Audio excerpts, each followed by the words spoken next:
Hi viewers, welcome to our channel. ప్రస్తుతం మనతో పాటు సీనియర్ జర్నలిస్ట్ దాము బాలా సార్ వాటితో మాట్లాడదాం. నమస్కారం నమస్తే. సార్. ఉండి నియోజకవర్గంలో రఘురామకృష్ణరాజు గారు ఓడిపోతున్నారు అన్న కొన్ని సర్వేలు రావడం చూస్తున్నాం సార్.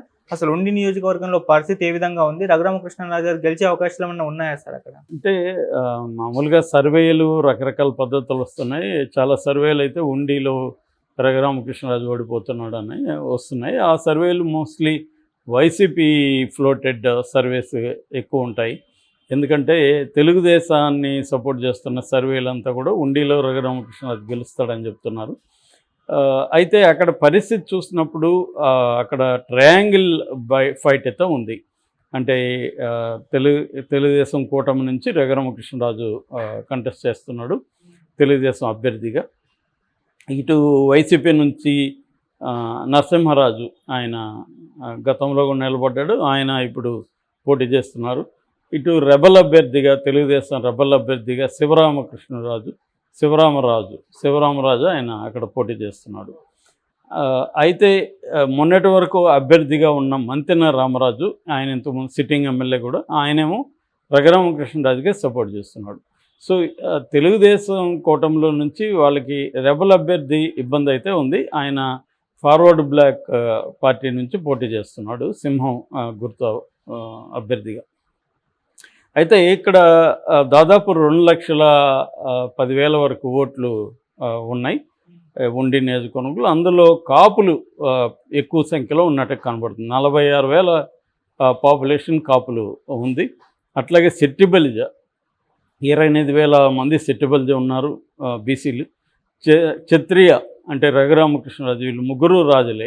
ఇప్పుడు రఘురామకృష్ణరాజు, మన నరసింహరాజు, శివరామరాజు ముగ్గురు కూడా రాజులే. వాళ్ళ కులానికి సంబంధించి 24,000 ఉన్నాయి. అట్లాగే ఎస్సీ ఒక 28,000 ఉంది. తూర్పు కాపు, ఇది కూడా బీసీ కిందకు వస్తుంది, 22,000 మంది ఉన్నారు. యాదవ 9,000 మంది ఉన్నారు. అగ్నికుల క్షత్రియ 8,000 మంది ఉన్నారు. రజకులు అంటే చాకలి కులం, అది 6,000 మంది ఉన్నారు. ఆర్య వయసులు 5,000 మంది ఉన్నారు. ఇతర బీసీ కులాలు చిన్న చిత్తగా అన్నీ కలిపి ఒక 30,000 ఉన్నారు. సో ఓవరాల్గా 2,10,000 మంది దాకా ఉన్నారు. సో కులాల వారిగా చూసినప్పుడు ప్రధానంగా కాపులు అక్కడ బలంగా ఉన్నారు. కాపుల తర్వాత ఎస్సీలు 28,000, సెట్టిబలిజ ఈ రెండు ఎస్సీలు, సెట్టిబలిజ 28,000 ఉన్నారన్నమాట. సో ఈ సమీకరణాలు తీసుకున్నప్పుడు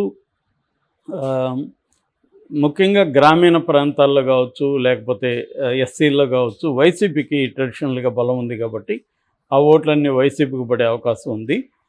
అట్లాగే ఈయన శివరామరాజు దాదాపు ఒక 30,000 నుంచి 40,000 ఓట్లు ఆయన చీల్చే అవకాశం ఉంది. ఆయన కనీసం అంటే ఒక 30,000 ఓట్లు అయితే ఆయనకి తెచ్చుకోగలడు.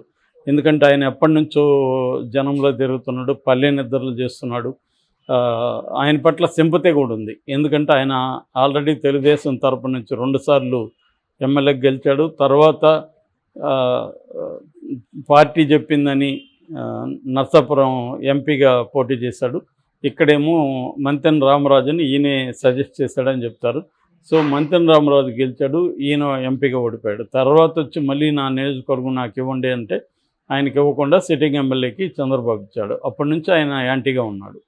సో ఇప్పుడు రఘురామరాజు ఆయన్ని ట్రై చేశాడు. ఆల్రెడీ మంతెన రామరాజు కూడా ఫస్ట్లో రెబల్గా అయ్యాడు. వాళ్ళ అనుచరులందరూ అక్కడ ఎంత పెద్ద హంగామా చేశారో మనం చూసాం. కానీ చంద్రబాబు కానీ ఇటు రఘురామరాజు కానీ ఆయన మేనేజ్ చేసుకోగలిగారు. మరి ఏ పద్ధతులు మేనేజ్ చేసుకున్నారో తెలియదు, కానీ మొత్తానికి మేనేజ్ చేసుకున్నారు. సో వాళ్ళల్లో ఆయన అనుచరులంతా కూడా ఎంత మనస్ఫూర్తిగా రఘురామకృష్ణరాజుకు గెలుపుకు కృషి చేస్తారనేది కూడా ఒక ఫ్యాక్టర్ అవుతుంది. ఎందుకంటే వాళ్ళందరూ ఆల్రెడీ ఫిక్స్ అయినారు, మళ్ళీ మన మంతెన రామరాజుకి ఇచ్చారు టికెట్ అని ఆనందంతో వాళ్ళు ప్రచారం అన్నీ కూడా చేసుకున్నారు. ఆ టైంలో ఆయన మార్చడం, అది కూడా రఘురామరాజుకి ఇవ్వడం అనేది వాళ్ళకి ఇష్టం లేదు. ఎందుకంటే రఘురామరాజు ఒకప్పుడు తెలుగుదేశం టికెట్ అని కన్ఫామ్ అయిందని లోకేష్ ఫోన్ చేసి చెప్తే కూడా వైసీపీలోకి వెళ్ళిపోయి అక్కడ నుంచి గెలిచాడు వైసీపీలో. అయితే రఘురామరాజుకు ఉన్న ప్లస్లు ఏంటి, మైనస్లు ఏంటి మనం చూస్తే, ప్లస్ల విషయానికి ముందుకు వస్తే యాంటీ జగన్ ఈయన పోరాడాడు అన్న ఒక సింపతి జగన్ ఇబ్బందులు పెట్టాడు అనే సింపతి క్షత్రియ కమ్యూనిటీలో ఉండడం, తర్వాత ఈ ట్రెడిషనల్గా తెలుగుదేశం శ్రేణుల్లో ఆ సింపతి ఉంది.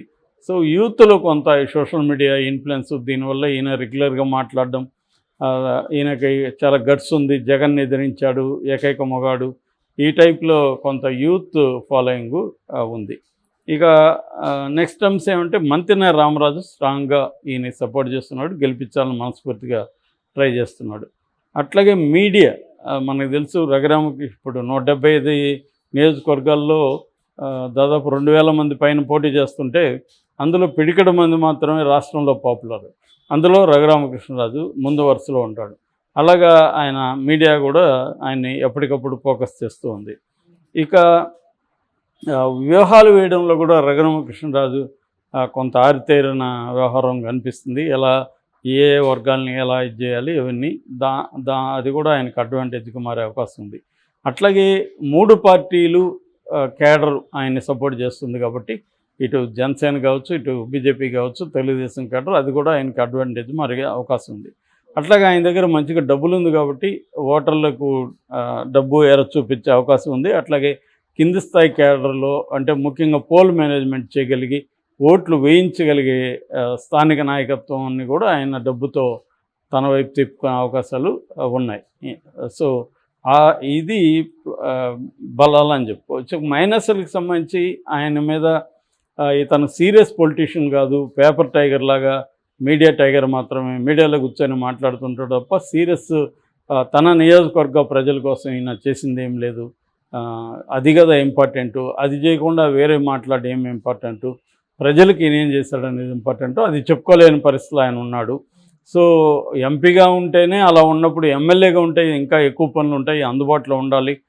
ఈయనేమో అందుబాటులో ఉండడు, పైగా కోపంగా మాట్లాడతాడు, తీవ్రమైన కోపం ఈయనకి. ఎవరన్నా అప్రోచ్ అవ్వాలంటే అప్రోచబుల్గా ఉండడు, ఉంటే ఢిల్లీలో ఉంటాడు లేకపోతే హైదరాబాద్లో ఉంటాడు, ఈయన నియోజకవర్గానికి రాడు అన్న అభిప్రాయం ఆయన మీద కొంత ఉందని చెప్తున్నారు.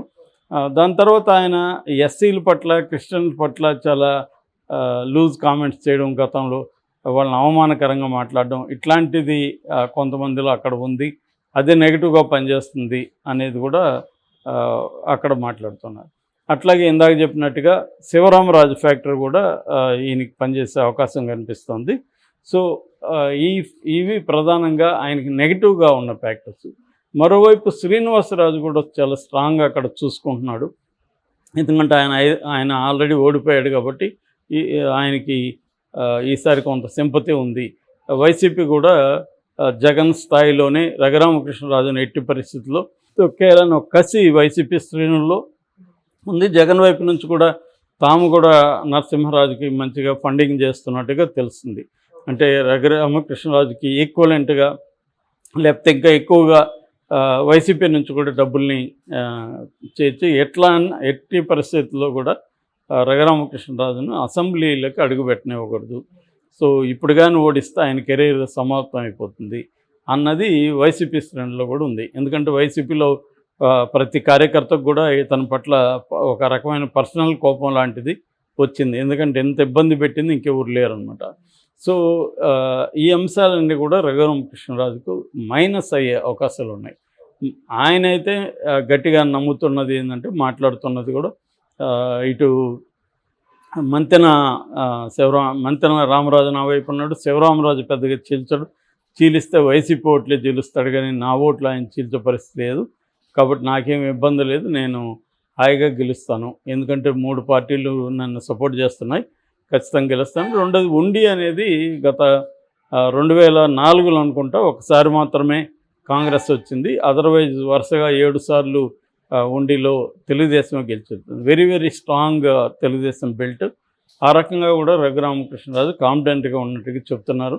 ఓకే, కానీ ఈ మధ్య వస్తున్న కొన్ని సర్వేలు అయితే రఘురామకృష్ణరాజు గెలుపు కష్టమే అని చెప్తున్నాయి. ఏం జరుగుతుందో చూడాలి.